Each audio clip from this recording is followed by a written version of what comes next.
Well, thanks for the invitation to be here, and thanks for everyone for coming to participate in this conversation. So I've been charged with summarizing some of the research literature on school segregation. Am I too far? Okay. I can. I'll project. I'll go back to my high school theater days. Okay. So I'm going to sort of talk about how we measure segregation, what some of the trends in economic segregation have been, and then think a little bit about what we know about the causes, consequences, and solutions, which have already been touched on by my fellow panelists here. But I wanted to just briefly start with measurement, not just because I'm a nerd and I think about this all day long, but just to provide a little bit of context so when those of you go back and look up information about your schools or districts or see things in the newspaper, you can think a little bit about what the implications are for segregation. So basically, researchers use two main types of segregation measures, exposure and evenness measures. And exposure indices measure the average makeup of a school attended by a student from a particular racial or economic group, the other students that a student is exposed to.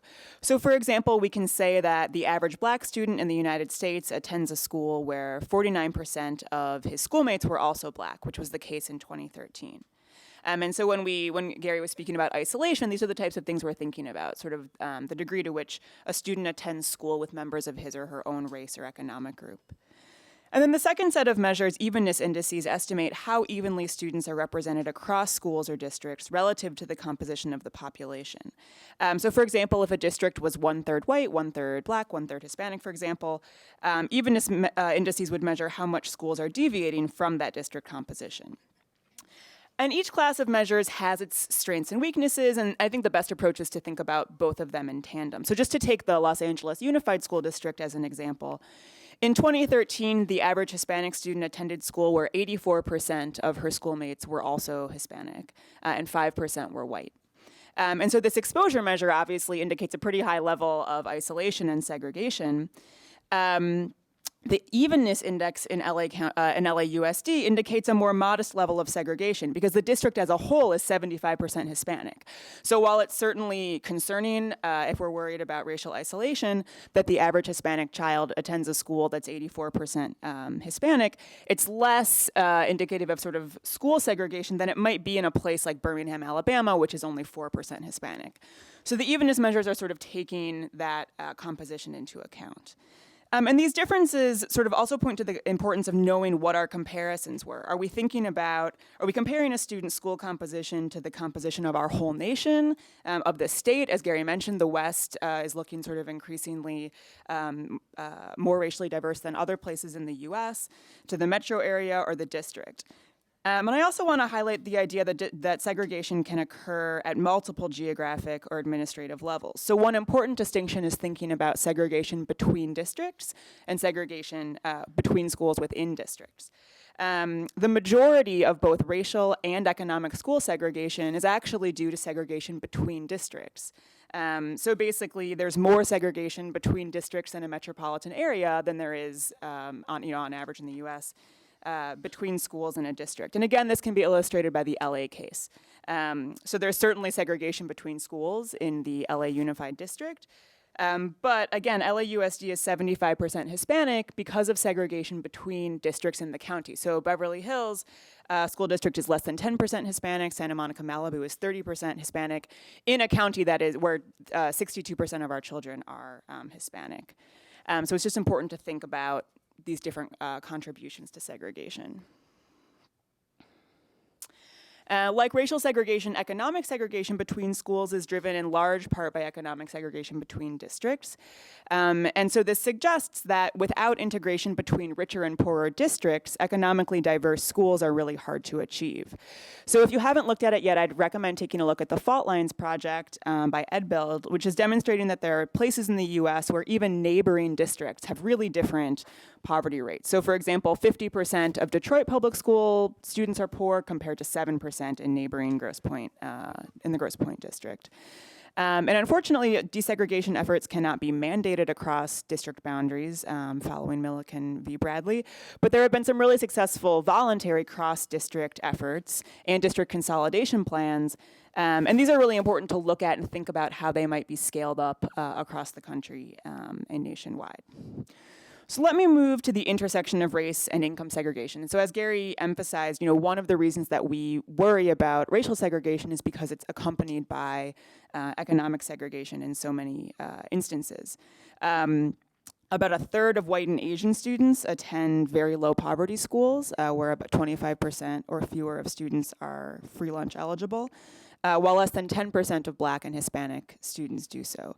And on the flip side, Black and Hispanic students are largely overrepresented in high poverty schools. Nearly half of both Black and Hispanic students attend schools that are over 75% free lunch eligible, compared to only 10% of white and Asian students. And this is also a growing problem. The poverty rate in Black and Hispanic students' schools has increased much more than in white or Asian students over the last decade. I've done some recent analyses of the economic conditions of Black and white families' school districts that also reveal some striking inequality. So I just looked at the median income of a school district as kind of a rough measure of its economic conditions. And then I looked at really affluent families, so families in the top 20% of the income distribution, both Black and white.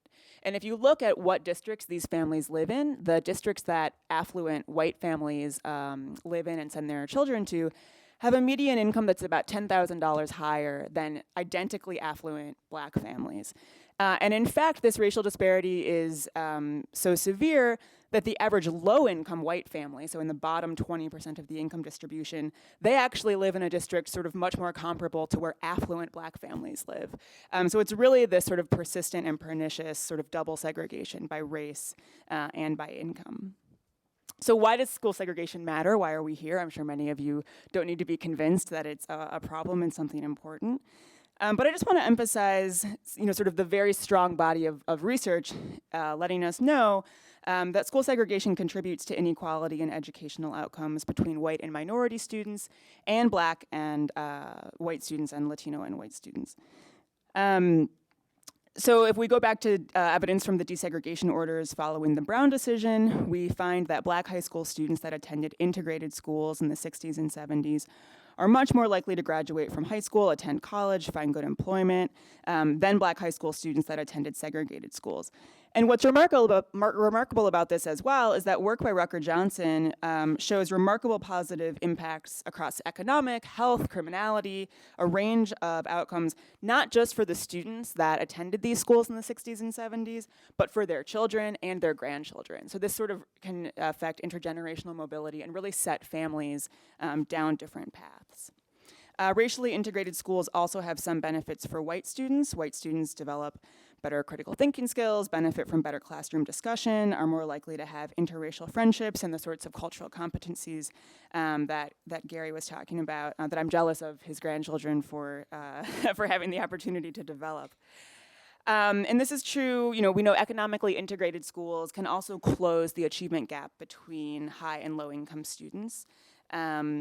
The test score gap between high and low income students was reduced by 30% when low income students attended school with higher income peers.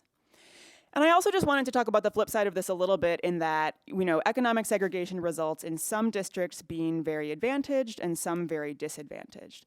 So we have we emphasize the research that indicates that segregation is detrimental to disadvantaged groups, but it also benefits advantaged groups, right? So research on income segregation between school districts, including my own, shows that affluent students have greater educational attainment and achievement in places that are more segregated. Because in these places, these students are attending really, really affluent districts and schools, and they're sort of able to hoard these resources. So I just raised this as one reason why reducing segregation is so challenging.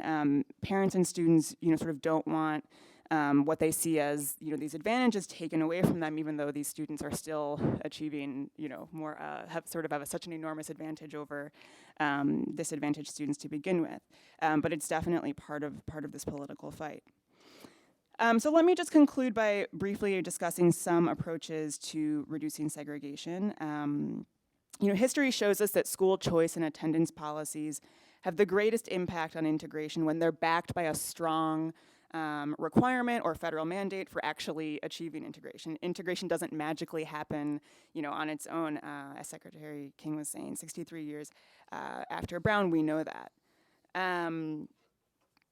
So without a strong specific mechanism to achieve integration, school choice, including open enrollment and student assignment policies in charter schools, have little impact on reducing segregation and may even exacerbate it. And there are certainly districts that are exemplary in adopting these sort of strong mechanisms. Unfortunately, at this point, it's sort of not enough to move the needle at the national level. But there's definitely bright spots and programs that could potentially be scaled up. White and higher income parents often exercise, choice to exit minority and high poverty neighborhoods. And lower families may not know their options or have the resources to transport their children to non-neighborhood schools. And I also just want to bring neighborhoods into this story as well. One of the key causes of school segregation is, of course, residential segregation. And my research demonstrates that income segregation between neighborhoods has risen only among families with children over the last 2 decades. If you look at the whole population, it hasn't risen overall. Residential segregation by both race and income is higher among families with kids than families without kids. And a large driver of this is parents just sort of jockeying to get into their preferred district or school attendance zone. So it sort of becomes this reinforcing cycle. We also know that growing up in a high poverty neighborhood has negative impacts on kids regardless of their school attendance. So addressing residential integration is critical. Parents generally want high quality neighborhood schools, and residential integration would obviously go a long way towards achieving this. Of course, creating integrated neighborhoods is something that has stymied policymakers for generations. We know that mandating integration in housing and school policy can make an impact. New ideas are needed to put this into motion, which is why so many of us were dismayed earlier this year when Secretary DeVos chose not to pursue Stronger Together and opening doors, which would have incentivized districts to come up with new ideas to achieve socioeconomic integration in a way that made sense in their local community or in cooperation across districts, which is really key here. Approaching the issue from the housing side also faces obstacles. Despite fair housing victories and court decisions in the past couple years, HUD Secretary Carson has expressed a lack of support for policies addressing housing integration. A bill introduced in the House in January would prevent federal funds from being used to even collect data on housing integration, let alone implement programs to address it. So while I hope that state and local educators are taking leadership on this issue, like New York State and New York City, given the lack of support at the federal level, any inroads we've made are really at risk. So let me try to end on a positive note, which is getting harder and harder to do these days. But so there's like 14 minutes that are going to make us want to jump out the window, and then maybe I'll try to keep us in. And I'll actually steal from what Rick said earlier and emphasize again that the good news is there are districts that are doing this, and there is public support for integration. So just to reemphasize this recent Center for American Progress report, 2/3 of survey respondents indicated that school segregation was a very or somewhat important issue to them. 70% of respondents agreed that more should be done to integrate low and high poverty schools. And the interesting thing to me is that this support exists across racial and economic lines. You do see slightly stronger support among Black and Hispanic respondents and lower income respondents, but you still see the majority of white and higher income respondents that say school segregation is a problem and that more needs to be done here. So this is definitely a starting point, even if, at some levels of government we don't see the sort of interest and support for integration we might want. People understand that it is in all of our best interest to start providing equal opportunities for all children. So thanks.